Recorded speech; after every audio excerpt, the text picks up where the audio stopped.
Skeleton Crew is a play about survival. It's a play about hustling to survive. And I don't mean that in a kind of like shady underworld way. I mean that in a how do people get to the next day kind of way. And it's about community. Ultimately, it's about 4 factory workers who are facing a crisis and working out how they're going to get through it. But the thing that complicates that brilliantly is very kind of complicated lines of loyalty. Who's working to who's got personal relationships with who's in love with who, and how that affects the dynamic of this group of people trying to get to tomorrow. I think there's also a kind of a working class humour, like when the chips are down, there's lots of playful gunning for each other that I think an audience will enjoy. And it's just a brilliant play, like it's a proper play.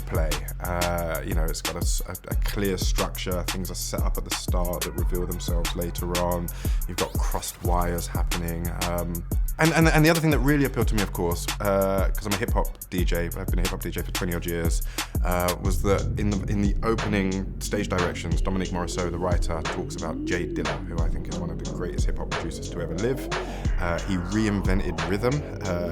That's the way he's often thought about. And I thought that there was this brilliant kind of relationship between the reinvention of rhythm and the world of automation and mechanization, and how if things are out of rhythm, then it doesn't quite work. The assembly line doesn't function.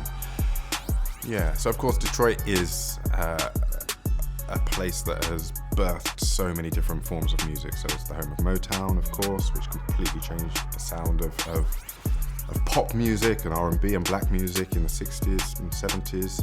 There was a development of techno, Detroit techno and house. And so music just feels like you can't really move through Detroit without being aware of its musical history.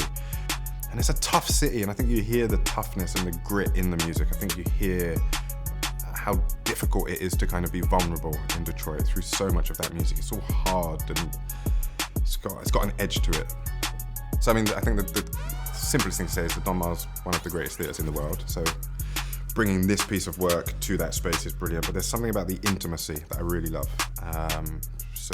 What is it, there are 3 rows of seats, 4 rows of seats max on any level, so you're close, you're right on top of the action, which feels great for a piece like this, where it really is about the humans in the space, but the space is also giving us so much.